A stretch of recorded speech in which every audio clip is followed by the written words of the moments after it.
Next up for you, we're taking a tour around the world.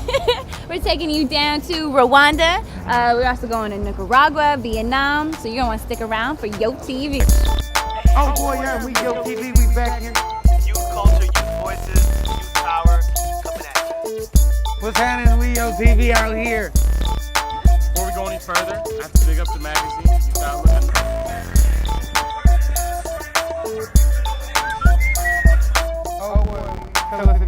Youth Outlook, chronicle of young people's lives in the Bay Area. Known all over the Bay and beyond. Got a lot of good stuff for you this time.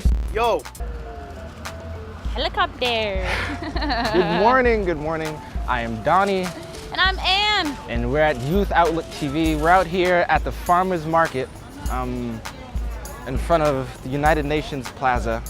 And that's because we're taking you around the world this time, Around the world. Been around the world. That's because we are Youth Outlook and we give those voices to young people out there. And up next we got that story from Mr. Paul B. He took us to Rwanda and he talks about the genocide of 1 million people that took place over a decade ago. I don't know, maybe you saw the movie Hotel Rwanda. You get to learn a lot of history, and we're gonna take you to his story next on YOTV. Going to Africa was probably one of the most eye-opening experiences I've ever had, to say the least. So imagine if 10 years ago in 1994 or 1995, you witnessed every single person you knew, every single person you grew up with, and every single person you went to school with killed right in front of your face. Well, in Rwanda, Africa, it wasn't their imagination. It actually happened, and like I said, it was in 1994. Even to me, as a young person, I remember 1994, you feel me? The funny thing is, I don't ever remember anybody mentioning the massive killing of 1 million people. There were 2 major tribes in Kigali, the capital of the country, Rwanda, in the continent of Africa. The Mahutus and the Mututsis, respectively called for short the Hutus and the Tutsis. The Hutus making up roughly 75% or so of the population, and the Tutsis were about 15%. Everyone, for the most part, was Catholic as a result of Belgian colonization, and schooling is also done in French and English. Now, it was told to me that the Hutus were actually in power. They were the majority and the Tutsis the minorities. But they were on a socio-economic class system, and the Tutsis were at the bottom of the pyramid. There was a Hutu president in place on April 6, 1994 in Rwanda when his plane was shot down out of the sky right above Kigali airport. An hour later, it began. There were orders from several major Rwandan government officials to begin killing off the Tutsis everywhere. The military took to the streets, killing Tutsis at every turn. They killed men, they killed women, and they killed children of all ages.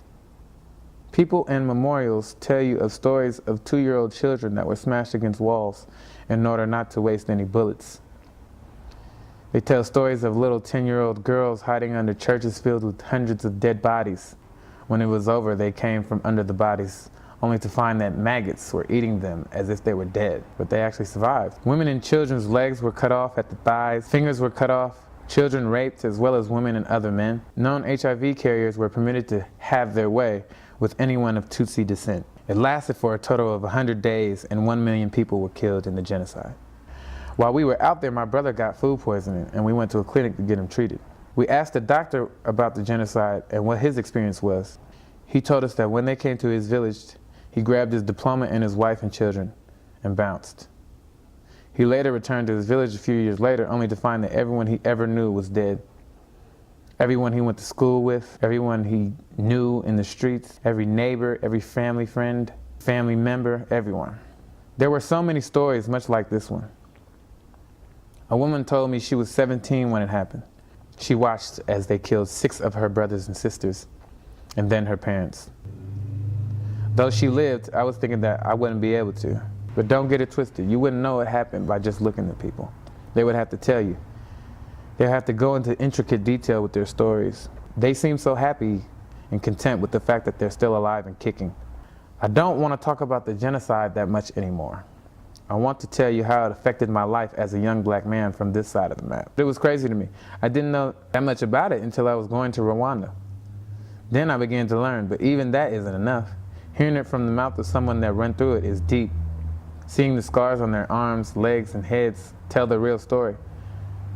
It was also admirable that they had survived through it all and still had so much more faith in themselves and God than I did. I thought I had been done wrong in my life. I used to think it was oh so terrible to get my ass whipped or harassed by the police. I will never forget Rwanda or the people I met while I was there. To be so strong and secure in a place of such poverty is very commendable to me. And reality is, it's up to people like me who actually had the privilege of going out there to spread the message of peace over here in our own home. Like they say, it ain't easy. But we're so lucky to have the luxuries in life that we take for granted. So in the big picture, it ain't that hard either. Go ahead and check out our new americanmedia.org site for more articles about Rwanda. We got some current stuff up there. Yeah. And don't go nowhere We're because... gonna take a break, but you better come back. We have more traveling to do. And we don't stop. We don't, we keep going. That was interesting stuff. I enjoyed that one. We try to bring information to you guys, you viewers out there. Yeah. But as I said, we don't stop. And where are we going next? Next, we're going to Nicaragua with our buddy Roy. That's right. He talks about what it is, to visit his homeland, to see all his cousins, to visit his grandfather's grave, and, to see his cousin who is graduating from medical school. Right on. We love that. Good job. So go ahead and meet Roy up next on YoTV. Man, I'm hella high, literally. What you see down there is Nicaragua, my version of the motherland. Whenever I am in Tipitapa, this is the neighborhood where I stay at. All you see right now is dirt, but there's going to be a beautiful modern home standing right there pretty soon. Basically, whenever I come to Nicaragua, I will have a home to go to. This is the park that I always come to whenever I'm in Tipitapa. I can shoot some hoop, get a burger, an ice cream cone, or just post on one of the benches and watch the people that walk by. This is a trip. There's a Shell gasoline station and McDonald's, and right next to the McDonald's is a shack. For a minute, you thought we were in America, huh? But this image represents what's going on with Nicaragua. Despite a lot of investments, most people live in poverty, but every now and then you see people who must live a nice life by the looks of their car. Managua is really blowing up. The last time I came here, there were only 2 shopping centers. Now, they've recently completed a brand new shopping center with a large variety of department stores that sold a lot of the brands we find here in America. Tommy, NYC, Polo, and Armani. And all the prices were in dollars, and many more shopping centers were under construction. Unfortunately, despite all the new shopping centers that are being built, only a small percentage of the people who live in Nicaragua can actually afford to buy these things. Welcome to Masaya, the place to go for authentic Nicaraguense souvenirs. Unfortunately, these kids are forced to sell lotto tickets instead of going to school because their family is poor. We're standing right in front of the Crown Plaza Hotel in Managua, Nicaragua to witness my cousin Augusto Hodgson graduate from medical school. My cousin used to live in the US, but he and his family got deported back to Nicaragua about 10 years ago. He didn't let that get in the way of his drive to be successful in life, and today he's reached his moment. Today's a big day for your son. What do you have to say? Well, I thank the Lord that, work hard on it. Oh yeah, I really thank the Lord because, there is a doctor in the family. Thanks to Augusto, I came back to the US with a renewed energy to get my schooling done too. Bluefields is on the other side of the country on the Atlantic coast. It's an island within Nicaragua that you can only get to by going on a plane or on a speedboat. As you arrive to Bluefields, you will see a sign that says, "Welcome to Bluefields, Terminal to the Caribbean." Even though Bluefields is like any other town in Nicaragua, it's unique because most of the town is made up of darker skinned Nicaraguenses, and most of the people here speak more English than they do Spanish. Bluefields is not a huge island. Many of the residents of Bluefields don't even own cars because it only costs 5 cordovas per person to go anywhere in the island in a taxi. Bluefields is special to me because that's where my grandpa is resting in peace, and I also have a lot of relatives there that I knew and didn't know I had, as is the case with almost everywhere else in Nicaragua that I go to. When I grow old and have saved up enough money, I'm going to go live in Nicaragua and travel back and forth because thanks to my dad's family, they have shown me that the quality of life over there can be just as good as the life one lives in the US. Next up on our journey, we're going to Vietnam, where Yo photographer Diana Tran is going to be showing you some of the pictures that she took there around her family and different things. It's actually a montage. Yeah, so check that out. Yeah. My name's Diana. I'm 21 years old and I'm from Oakland, California. For 3 weeks, I woke up to a glass of homemade tamarind lemonade. My aunt, one of 12 in my mom's family, would wink and nudge me to drink on. I'd smile and thank her, all while being overwhelmed by a family and a place that I was just now being introduced to. Vietnam? Am I really here? See, I've never woken up to my aunt's smiling face, and I never knew what it would be like to visit a place my parents called home, but ran from to seek refuge over 30 years ago. While living in America all my life, I wonder how it would be to have real cousins. As I gulped down the tamarind lemonade, watching all my aunts and uncles gather on the floor to eat chicken feet and fish soup, I knew it was time to stop questioning it. For the first time in 20 years, I was in Vietnam, spending evenings with my real cousins. Every day was a learning experience. I spent a lot of time on a motorbike tour through the bustling streets of Saigon, catching up with my brother over a glass of egg coffee in Hanoi, picking up bootlegs, destroying mosquitoes, and hitting up the squatters after every meal. But nothing was more rewarding than spending time with my family, doing nothing more than just hanging out in the living room. Even though I had just met them, their energy, their stories, everything brought me closer to an understanding why I am so fortunate to be where I am today.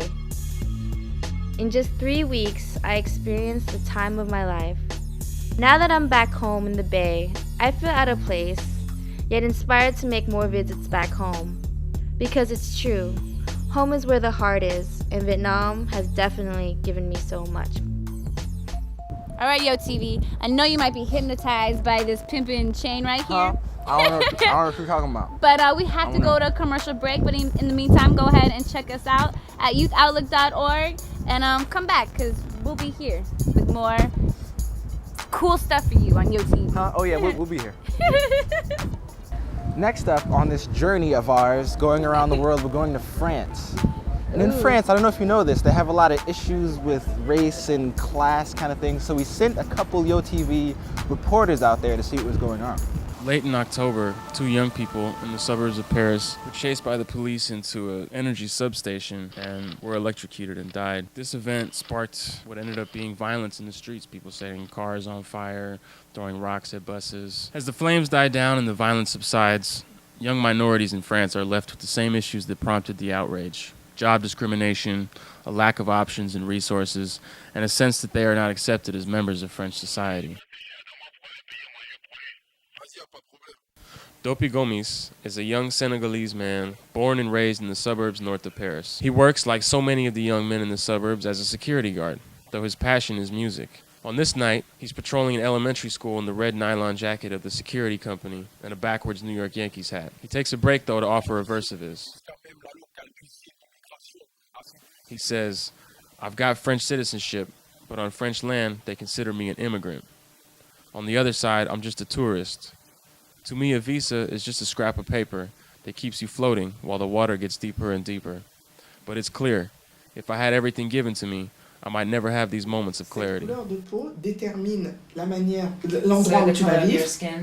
Determines where you live, l'endroit où tu vas étudier, where you're going to study, l'endroit où le travail que tu vas faire, the work that you will do, et la manière dont tu vas vivre, and the manner in which you're going to live. In Paris, we spoke with Hortense, who founded and publishes a magazine called Cité Black. The magazine focuses primarily on black culture in France, which she feels is sorely underrepresented. She talked a lot about the importance of reforming education. To teach to those kids who they are, where they are coming, why they are here in France, because they're not just like parachute. They don't. I'm French. I'm in France. No, they have to be included in the story of the country. We traveled also to the south to Toulouse. We got a sense of Toulouse being a city on lock. France imposed the state of emergency and put curfews in a lot of areas. In fact, while we were talking to some of the young people, we got swarmed by a group of police officers who wanted to know what we were doing, why people weren't inside. So it was a real sense of kind of overbearing police presence. Apprendre à vivre ensemble, just learn to live together. And this is exactly what young people want from suburbs and not from suburbs. Also, while we were in Toulouse, we spoke with Réjean, who publishes a magazine called Respect, which I guess is primarily a youth magazine, but they try and access a lot of voices. They promote ethnic diversity. When asked about solutions, talked primarily about confronting discrimination. La charte de la diversité. It's like a treaty signed by big companies to promote diversity in our firms. Anthony Samoti is a Tunisian from Dunkirk, an industrial town in the north. Despite the lack of work and opportunity, there was almost no violent activity there. Anthony explained, there might not be much to do here, but we have better things to spend our money on than gasoline to burn cars. Anthony carried a worn leather briefcase with copies of his resume and was more concerned with finding work than any talk of a political movement. While the issues of identity and cultural acceptance have been forced to the front, a cohesive response has not. This outburst was a release of frustration, and now people are eager to return to their lives. What's significant is that people have recognized the extent of their frustration in each other. They saw themselves and their own exasperation and anger in the streets, whether they were out there or not.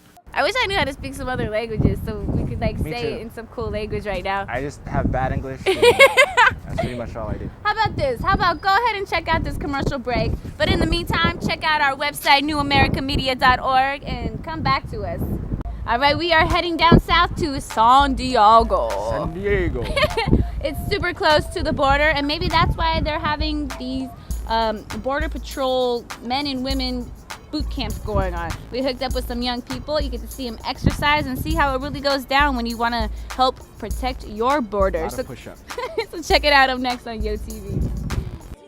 32, 37, 67, 72, 87, 92, 27.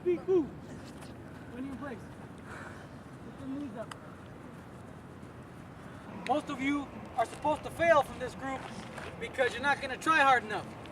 Another percentage of you is going to fail because you don't believe in yourselves. That means, as far as the world concerned, only one of you is going to survive this and succeed.